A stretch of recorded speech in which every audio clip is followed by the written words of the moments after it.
राहुल बाबा, आप बताएं कि क्यों आपने स्वामीनाथन कमेटी की रिपोर्ट को मानने से इनकार कर दिया था। उस रिपोर्ट में कहा था किसान की लागत पे 50% मुनाफा देकर ही मिनिमम सपोर्ट प्राइस घोषित होनी चाहिए। तो एफिडेविट देके कांग्रेस की यूपीए की सरकार ने यह मना कर दिया था कि यह बिल्कुल नहीं हो सकता, इससे बाजार विकृत हो जाएगा। आपने क्यों नहीं किया? किया तो 2019 में नरेंद्र मोदी जी ने तय किया कि 50% लागत पर मुनाफा जोड़ के हम मिनिमम सपोर्ट प्राइस तय करेंगे।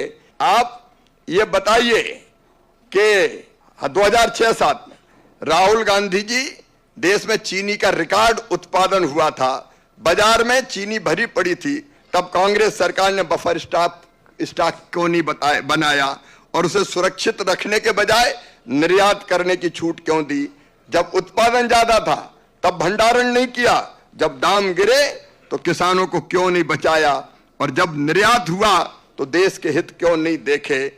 एक सवाल और, आपकी सरकार ने 36 रुपया किलो में चीनी का आयात किया 36 रुपया किलो, विदेश से मंगाई 36 रुपया किलो, और फिर आयात करके 12.5 रुपया किलो निर्यात कर दी।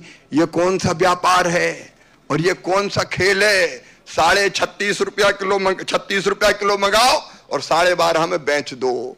इसमें कौन का हित था? आपको जवाब देना पड़ेगा।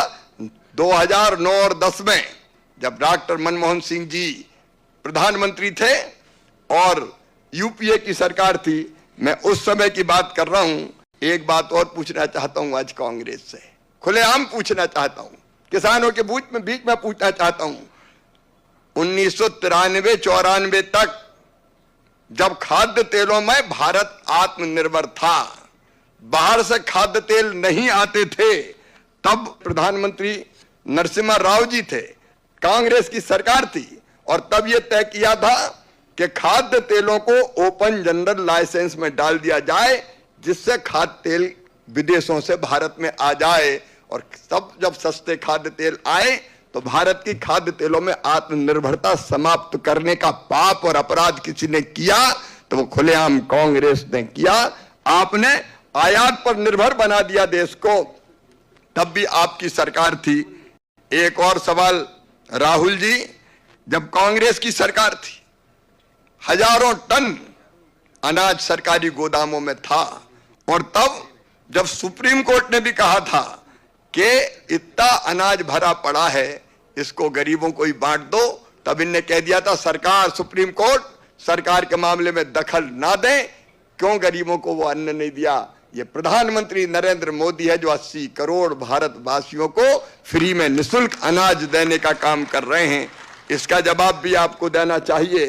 राहुल जी बताएं, 2009 और 10 में जब देश का आम नागरिक, गरीब और मजदूर भारतवासी 20 रुपया किलो की दर से आटा खरीदने को मजबूर था, तब कांग्रेस सरकार ने प्रतिबंध के बावजूद यही आटा 12 रुपया 51 पैसा किलो बाहर क्यों निर्यात किया? किसका स्वार्थ था इसमें? किसका फायदा था? अपने देश की जनता को दो नहीं और बाहर सस्ता निर्यात कर दो। ये कई सवाल आज देश आपसे पूछ रहा है।